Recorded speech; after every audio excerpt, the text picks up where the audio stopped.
بسم الله الرحمن الرحيم الحمد لله رب العالمين الصلاة والسلام على رسوله الكريم. أشهد أن لا إله إلا الله وحده لا شريك له، وأشهد أن محمدا عبده ورسوله نبينا محمد صلى الله عليه وسلم. رب اشرح لي صدري ويسر لي أمري واحلل عقدة من لساني يفقهوا قولي. ربنا زدنا علما، اللهم فقهنا في الدين، اللهم فقهنا في الدين. السلام علیکم ورحمۃ اللہ وبرکاتہ، سب کو قرآن کلاس میں خوش آمدید۔ اللہ تبارک و تعالی ہمارا وقت قبول فرمائے۔ نئی صورت کا آغاز کرتے ہیں اللہ کی توفیق سے، اللہ تبارک و تعالی قبول فرمائے۔ اعوذ باللہ من الشیطان الرجیم، بسم اللہ الرحمن الرحیم۔ الف لام میم، تلك آیات الكتاب الحکیم، هدى ورحمة للمحسنين الذين يقيمون الصلاة ويؤتون الزكاة وهم بالآخرة هم يوقنون. أولئك على هدى من ربهم وأولئك هم المفلحون. ومن الناس من يشتري لهو الحديث ليضل عن سبيل الله بغير علم ويتخذها هزوا، أولئك لهم عذاب مهين. وإذا تتلى عليه آياتنا ولى مستكبرا كأن لم يسمعها كأن في أذنيه وقرا، وبشره بعذاب أليم. إن الذين آمنوا وعملوا الصالحات لهم جنات النعيم خالدين فيها، وعد الله حقا وهو العزيز الحكيم.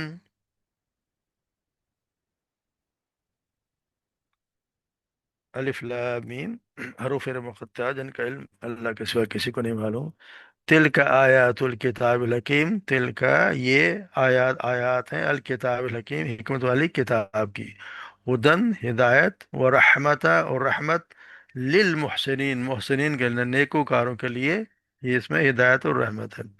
الذین، اور نیکوکاروں کی صفات ہیں، الذین وہ لوگ، یقیمون الصلاۃ وہ جو قائم کرتے ہیں نماز، ویؤتون الزکوٰۃ اور ادا کرتے ہیں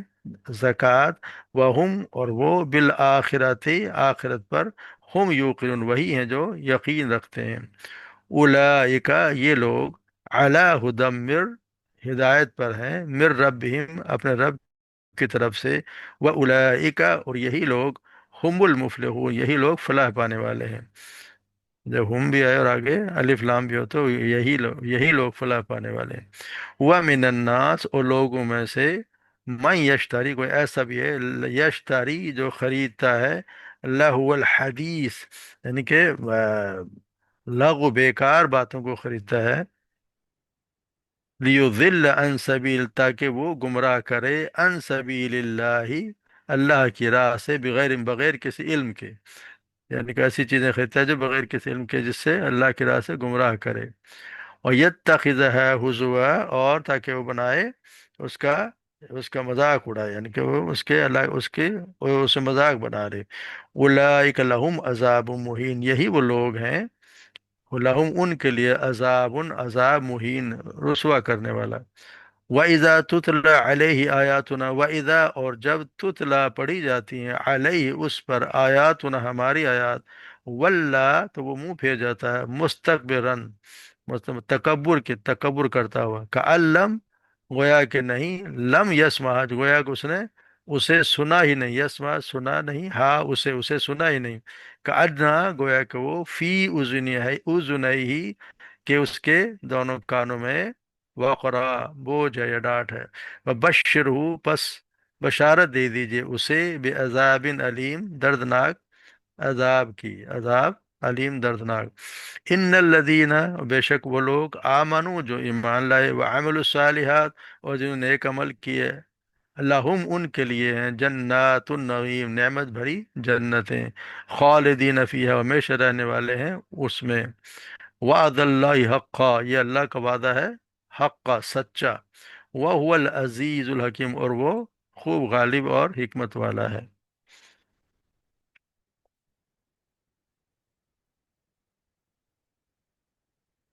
تو جیسے ہوتا ہے آج ہم نئی صورت کا آغاز کریں، سورہ لقمان،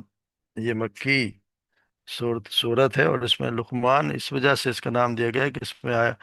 آگے لقمان حکیم کا ذکر آئے گا، جن کے اس انہیں کے نام پہ یہ اس صورت کا نام رکھ دیا گیا ہے۔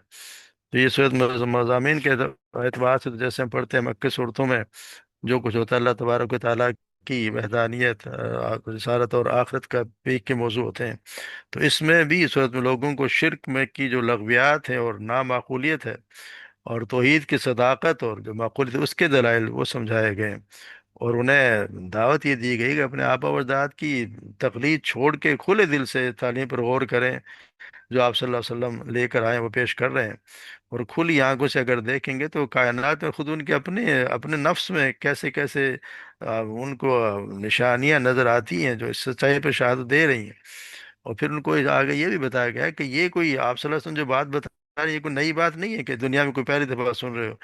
خود عرب میں تمہارے یہاں جس کے شاعر لوگ بھی اور دانا لوگ بھی حکیم لقمان کی مثال دیا کرتے تھے، ان کے اقوال بتایا کرتے تھے، تو وہ اصل کے جو سمجھدار لوگ تھے جن کی حکمت و دانش تمہارے یہاں مشہور ہے، وہ لوگ بھی یہی باتیں کرتے تھے کہ ایک شرک کے خلاف، یعنی وہ بھی یہی کرتے تھے کہ اللہ ہی ہے، اللہ کے سوا کوئی شریک نہیں۔ تو ہم پھر اس کا یہ اللہ تبارک و تعالیٰ اس میں اپنی وحدانیت کے بارے میں سمجھا، یعنی شرک سے دوری ہونی چاہیے وہی سمجھا رہے ہیں۔ تو یہاں بتایا جا رہا ہے تل کا آیات الکتاب الحکیم، یہ وہ کتاب ہے جس میں ایسی آیات ہیں جو حکمت سے لبریز ہے، جس کی ہر بات حکیمانہ ہے، جس کی کوئی بھی بات وہ حکمت سے خالی نہیں ہے، مگر حکمت سے خالی ہے کس کے لیے؟ ہدی و رحمت للمحسنین، یہ ہدایت ہے اور رحمت ہے اور لوگوں جو نیکوکار ہیں، یعنی یہ رہنمائی کرنے والی تو ضرور ہے اور اللہ کی طرف سے رحمت بن کر آئی ہے، مگر اس کی رحمت اور ہدایت سے فائدہ اٹھانے والے صرف وہی لوگ ہیں جو نیک بننا چاہتے، جو نیک ہیں۔ تو یہ نیک سے مراد یہ ہے کہ جو شریعت کے پورے پابند ہیں، ایسے لوگوں کو بتایا گیا ہے کہ وہ شریعت کے پورے پابند ہو، یعنی کہ وہ لوگ ہیں جن کو جو نیک عمل کرتے ہیں، پھر آگے بتایا جن کی تین صفات بھی بتائی گئی ہیں، تو ان تین صفات کے مطلب نہیں کہ یہ تین صفات ہی ہیں ان میں ہوں، یعنی وہ نماز قائم کرتے ہیں، زکوٰۃ دیتے ہیں اور آخرت پہ یقین رکھتے ہیں، اصل یہ ہے کہ یہ تو بیس ہے، یہ تو ضروری ہے، اس کے بغیر تو ایمان ہی نہیں ہے، مسلمان ہی نہیں ہے، جو شخص نماز کی اور زکوٰۃ کا پابند نہیں آیا، آخرت پہ یقین نہیں رکھتا تو وہ تو ہے ہی نہیں، مسلمان ہی نہیں ہے، تو ان کا اصل میں تو یہ دار و مدار ہر چیز کا نیکی کا انہی تین چیزوں پہ، اس لیے ان کا بتا دیا گیا، باقی مقصد یہ ہے کہ نیکوکار سے مراد وہ لوگ ہیں جو ہر وہ نیک کام کرتے ہیں، نمازوں کی پابندی کرتے ہیں، سنت و نوافل ادا کرتے ہیں، اپنے اوپر فرض زکوٰۃ اس کو مستحق لوگوں کو پہنچاتے ہیں، عزیز و اقرا کی صلہ رحمی کرتے ہوئے ان پر صدقہ خیرات کرتے ہیں، اور پورے ان کا یہ بھی بات کا یقین ہے کہ آخرت میں ان کے اعمال کا اچھا بدلہ ملے گا، اس لیے پھر وہ اچھے سے اچھے اعمال اور بہترین اجر و ثواب کے حصول کے لیے انہوں نے اللہ تعالیٰ کی طرف سے رغبت کی۔ تو یہ وہ لوگ ہیں جو یہ اللہ تبارک و تعالیٰ سے ہی امید رکھتے ہیں، یعنی کہ ان لوگوں نہ وہ کسی سے، نہ وہ ریاکاری سے کام لیتے ہیں، لوگوں سے کوئی داد کی طلبگار ہوتے ہیں، تو یہ وہ لوگ ہیں جو خالص اللہ ہی کے لیے، تو ہے بھی نیکی بھی ہوتا ہے بھی وہی جو خالص اللہ کے لیے ہی خلوص کے ساتھ کی جائے، اس میں اگر ریاکاری شامل ہوگی تو وہ تو ویسے ہی شرک ہے۔ تو یہ اللہ تبارک و تعالیٰ ہوتا ہے، یہ ان لوگوں کے لیے ہے جو آخرت، جو نماز قائم کرتے ہیں، زکوٰۃ دیتے ہیں اور آخرت پر یقین رکھتے ہیں، یعنی ہر نیکی کا کام وہ کرتے ہیں، ہر نیکی کے کام میں بڑھ چڑھ کر حصہ لیتے ہیں۔ اولئک علی ھدی من ربہم، یہی وہ لوگ ہیں جو اللہ کی طرف سے اپنے رب کی طرف ہدایت پر ہیں، واولئک هم المفلحون، اور یہی فلاح پانے والے ہیں، یعنی یہی وہ لوگ ہیں جو اللہ تبارک و تعالیٰ کی ہدایت سے فائدہ اٹھا رہے ہیں، اور وہی پھر فلاح بھی پانے والے ہیں۔ فلاح سے مراد ہے کہ وہ کامیاب ہونے والے ہیں۔ کامیاب سے اگر کوئی یہ درجے کی دنیا کی کامیابی ہے تو وہ تو پھر سخت اس کی غلط فہمی ہے کہ یہ وہ یہ سمجھے کہ جو دنیا میں بہت کامیاب ہے اور بڑا اس کے پاس مال و دولت ہے اور خوب ریل پھیل ہے، تو یہ تو اللہ تبارک و تعالیٰ نے تو یہ تو مقصد رکھا ہی نہیں کہ جہاں دنیا میں جس کو دے رہا ہے اس کا یہ قطعی مطلب نہیں ہے کہ اس سے اللہ تبارک و تعالیٰ خوش ہیں۔ اصل کامیابی وہ ہے جو دنیا کے بعد جو آخرت کی زندگی اس میں جو کامیابی، کیونکہ پڑھ رہے ہیں کہ اس کامیاب وہ ہے جو اس دن عذاب سے، آگ کے عذاب سے بچا لیا گیا، یعنی وہی شخص کامیاب ہوگا جو اس دن اللہ تبارک و تعالیٰ جس کو نجات دے دیں گے، جس کے دائیں ہاتھ میں اس کے نامہ اعمال آ جائے گا۔ تو یہی وہ لوگ ہیں جو یہ کام کریں گے، وہ اور پھر اپنے رب سے امید بھی رکھتے ہیں، اور یہ وہ لوگ ہیں جو ہدایت پر بھی ہے اپنے رب کی طرف سے، اور وہی یہی لوگ ہیں اصل میں کامیاب ہیں۔ اس کے برخلاف جو وہ لوگ ہیں ان کے بتایا جائے من الناس من یشتری لہو الحدیث، ایسے لوگ بھی ہیں جو خریدتے ہیں، یعنی ایسی بے مقصد چیزیں، جس لہو لہو کی چیزیں جو خریدتے ہیں۔ لاول حدیث کا مطلب یہ ہے کہ جو آدمی، ایسی بات جو آدمی کو اپنے اندر مشغول کر کے ہر دوسری چیز سے غافل کر دے، اس کو کوئی ہوش ہی نہ رہے، تو اس کا استعمال تو اس کا ہر کسی، ہر بری اور فضول و بیہودہ باتوں پر ہو جاتا ہے۔ اس کا مثال، چاہے آپ گپ شپ ہو، چاہے ہنسی مذاق ہو، چاہے داستانیں ہو، افسانے، ناول، گانا بجانا، یا کوئی اور آج کل بھلے آپ کیا دیکھتے ہیں کرکٹ میچ ہو فلانا ہو، اس میں لگ گئے، اور پھر اللہ کے آپ نے وہ کلاس بھی بلا دی اور نماز بھی بھول گئے۔ تو یہ ہر وہ چیز جو اللہ کی، اللہ سے آپ کو دور کر دے، وہ اس میں اگر آپ لگ جائیں تو وہ آپ اللہ الحدیث ہی ہے۔ تو یہاں یہ جس چیز کے لیے بتایا گیا ہے کہ یہاں خاص طور پہ جو مکہ میں دراصل آپ صلی اللہ علیہ وسلم نے دعوت دی، تو اس وقت ایک شخص تھا جس کا نام نضر بن حارث تھا۔ تو وہ، اس نے قریش کے لوگوں سے یہ کہا کہ جس طرح تم اس کے یعنی آپ صلی اللہ علیہ وسلم کا مقابلہ کرو، اس طرح تو کام چلے گا ہی نہیں۔ یہ شخص تو تمہارے درمیان بچپن سے رہا، تم اس کو کبھی جادوگر کہتے ہو، کبھی جھوٹا کہتے ہو، حالانکہ اس کو خود تم سچا اور امین مانتے ہو کہ یہ تو صادق اور امین ہے، کبھی جھوٹ بولا ہی نہیں، اسے تم جادوگر کہتے ہو۔ تو جن لوگوں سے آپ باتیں کرتے ہو ان کو اندازہ نہیں کہ وہ کس قسم کی باتیں کرتے ہو، شاعری کیا ہوتی ہے، یہ جو کلام پیش کرنے وہ کیا چیز ہے، تو اس پہ تو کوئی یقین کرے گا ہی نہیں۔ تو اس نے کہا کہ میں اس کا علاج کرتا ہوں۔ پھر وہ وہاں سے مکہ سے عراق چلا گیا، اور وہاں سے پھر وہ کوشان اعظم کے قصے اور رستم اسفندیار کی داستانیں لے کر آ گیا، اور اس ابن عباس کہتے ہیں کہ اس پر اس کے لیے کو گانے والی لونڈیاں بھی خرید کے لے آیا۔ تو اس کا یہ ہوتا یہ تھا کہ جب آپ صلی اللہ علیہ وسلم قرآن مجید سناتے، وہ بھی اپنے محفل سجا لیتا تھا، اور وہاں پہ اس طرح کے قصے کہانیاں، کیونکہ ایسی چیزیں زیادہ لوگوں کو اٹریکٹ کرتی ہیں، ہر وہ برائی ہے وہ تو زیادہ اٹریکٹ کرتی ہے، تو اس پہ وہ لوگ لگ جاتے تھے، اور پھر گانا بجانا، پھر وہ اسی میں لگ جاتے تھے۔ کیونکہ عبداللہ بن مسعود سے جب اس آیت کے متعلق پوچھا گیا، تو انہوں نے تو قسم کھا کے کہا واللہ الغنا، اللہ کی قسم، تو اس سے مراد گانا ہے، یعنی یہ جو بتایا گیا یہ اس سے مراد گانا ہے۔ تو یہ جو ہمارے یہاں سارا ہر چیز سے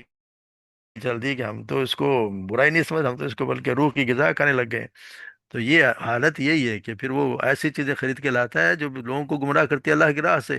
بغیر کسی علم کے، یعنی اس کا کوئی علم نہیں ہے، اور وہ الٹی سیدھی بات صرف اس پہ کام پہ لگا دیا کہ وہ کرنے کیا جا رہا ہے، اور یہ کہ اس سے پھر اس نے مذاق اڑاتے ہیں، قرآن کا مذاق بھی اڑاتا ہے وہ، جو آپ صلی اللہ علیہ وسلم تعلیم دیا کرتے تھے اس کا بھی وہ مذاق اڑاتے ہیں کہ یہ کیا بتا رہے ہیں ہمیں آخرت میں۔ جیسا بتایا نا، جب آپ آخرت کی بات کہتے ہیں تو ایک شخص آیا اور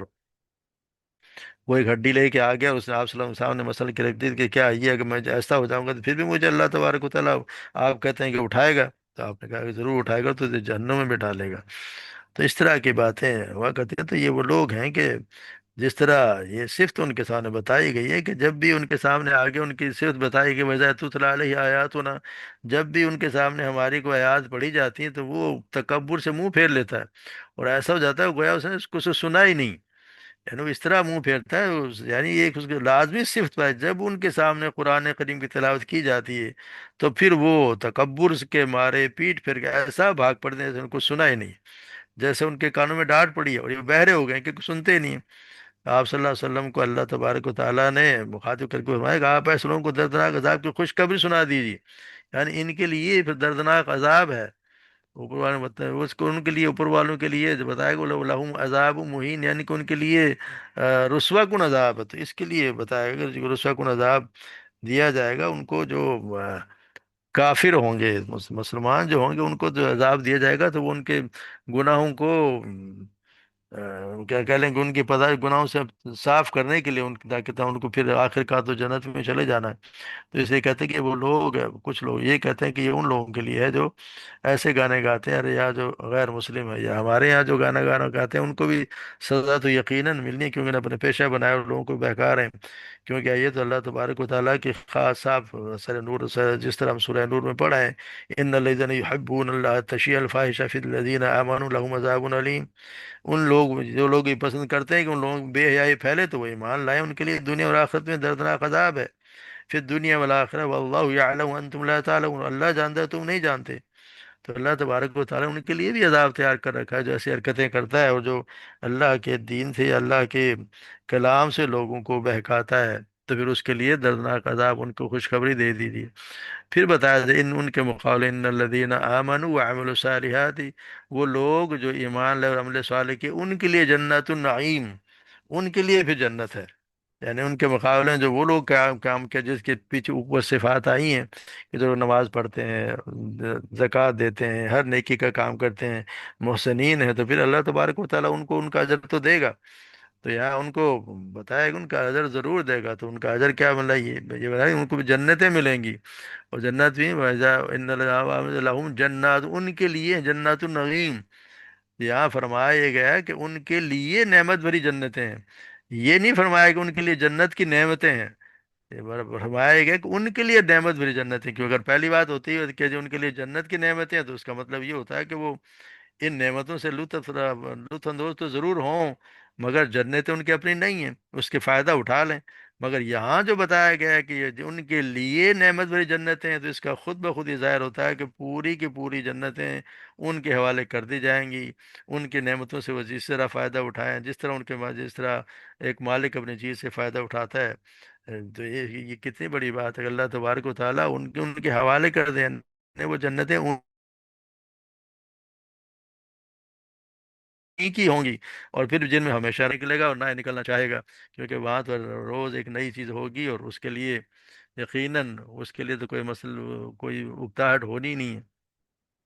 تو ان لوگوں کے لیے یہ ان الذین آمنوا وعملوا الصالحات، اس لیے ہمیں کوشش کرنی چاہیے کہ ہم عمل صالح، کیونکہ ایمان کے ساتھ عمل صالح ضروری ہے، صرف ایمان پہ جنت نہیں ملتی، آمنوا وعملوا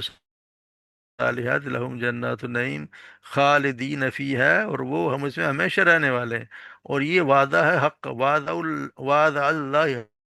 کا، یہ اللہ کا وعدہ ہے۔ یعنی اللہ نے تبارک و تعالیٰ اپنا خود نام لے کے کہا کہ حالانکہ وعدہ تو آپ کہتے کہ اللہ کا وعدہ تو ہونا ہی سچ، چلیں یہاں بھی بتایا حق سچا ہے، یعنی اللہ تعالیٰ کو وعدہ جو کیا ہے وہ سچا، اور اس کی وجہ بھی آگے بتا دیا، آگے اللہ تبارک و تعالیٰ اپنی دو صفات بھی بیان کر دی، عزیز الحکیم، یعنی اللہ تبارک و تعالیٰ کا اپنا وعدہ پورا کرنے سے کوئی چیز بات رکھ نہیں سکتی، جو کچھ اللہ تبارک و تعالیٰ کرتے ہیں ٹھیک ٹھیک حکمت اور عدل کے مطابق ہی ہوتا ہے۔ تو یہ اللہ کا وعدہ پختہ ہے، اور یعنی یہ اللہ تبارک و تعالیٰ نہ تو اپنے وعدے کی خلاف ورزی کرتا ہے، اور نہ ہی کوئی اس کائنات میں کوئی ایسی طاقت ہے جس کا وعدہ پورا ہونے میں کوئی رکاوٹ ہو سکتی ہے۔ اس لیے اس عمل کو کوئی خطرہ ہو ہی نہیں سکتا کہ جو لوگ ایمان لائیں اور عمل صالح کریں تو ان کے نام میں جو کچھ اللہ تبارک و تعالیٰ نے دینے کا وعدہ کیا ہے وہ کسی کو نہ ملے، یہ تو ممکن ہی نہیں۔ اور یہ پھر یہ بھی بتا دیا کہ یہ جو اللہ کی طرف سے انعام کا اعلان ہے وہ سراسر حکمت پر مبنی ہے، یہ حکمت بھی ہے اور عدل بھی ہے، اس کی ایسی کوئی بخش نہیں ہے کہ جس کو کوئی مستحق ہو تو اس کو محروم کر دیا جائے اور غیر مستحق کو نواز دیا جائے۔ اللہ تبارک و تعالیٰ کے یہاں تو عدل بھی ہوگا، اور پھر ہم جیسوں کے لیے اللہ تبارک و تعالیٰ کا فضل ہوگا، جب فضل ہوگا تو پھر جنت میں بھی جائیں گے۔ تو یہاں یہی بتایا گیا ہے کہ اسی لیے اور ہمیں یہ چاہیے کہ ہر اس بری چیز سے بچیں جو ہمیں اللہ تبارک و تعالیٰ کی ذکر سے، یا اس کے جو اللہ تبارک و تعالیٰ ہمارے اوپر جو فرائض سونپ دیے ہیں، جو ہم پہ جو ڈیوٹیاں لگائیں، اس کو ہم ہر حال میں نبھائیں۔ اس میں سب سے پہلی چیز اللہ تو یہاں بھی بتایا گیا نماز ہے، نماز کے بغیر کوئی عمل بھی نیک نہیں ہے۔ نماز جس نے نہیں پڑھی تو وہ تو کافر اور مسلمان کے درمیان فرق نماز کرتی ہے۔ تو یہ ہمارے یہاں بڑا ایک سلسلہ ہو گیا کہ نماز نام، پھر بھی اگر وہ سالوں سال بھی نماز نہ پڑھے تو بھی پھر اپنے آپ کو مسلمان ہی ٹھیک ہے، وہ مردوں شماری مسلمان ہے، مگر ویسے تو ان کے صحابہ کرام تو کسی کو مسلمان لیکن وہ اس وقت کسی کو کافر سمجھتے ہیں، جب تک وہ نماز کوئی چھوڑ دیتا ہے پھر اس کو ہوتا تھا یہ نماز نہیں پڑھا تو کہ یقیناً ایک منافق ہے یا کوئی اور، یہ بلکہ اس کو وہ کافر سمجھا کرتے تھے۔ اور اس خیر اس زمانے میں تو کوئی تصور ہی نہیں تھا کوئی مسلمان بھی اور نماز نہ پڑھے۔ مگر ہمارے یہاں ہماری بدقسمتی کہ آج ہم نماز کے پابند نہیں رہے، تو یہ ساری چیزیں کریں گے تو پھر ان لوگوں میں شامل ہوں گے جو آمن و عمل الصالحات ہیں، نیکوکار لوگوں میں محسنین کی جو صفات بتائی گئی ہیں، کیونکہ محسنین ہی ہوں گے جو فلاح پانے والے ہوں گے، فلاح وہی پائے گا جو اس دن جنت میں داخل کر دیا جائے گا، جس پر اللہ تبارک و تعالی رحم کریں گے۔ تو اللہ تبارک و تعالی ہمیں بھی صحیح سمجھ عطا فرمائے اور صحیح معنوں میں اس پہ عمل کرنے کی توفیق عطا فرمائے۔ اور جیسے اللہ تبارک و تعالی سنت کے مطابق ہم ہر عمل کے، کیونکہ وہ معنی وہی جائے جس سنت کے مطابق جو عمل ہوگا وہی قبول کیا جائے گا، اس کے مطابق اس کے علاوہ کوئی عمل قبول کیا نہیں جائے گا۔ تو اللہ تبارک ہمیں صحیح سمجھ عطا فرمائے اور عمل کرنے کی توفیق عطا فرمائے۔ وما علینا الا البلاغ۔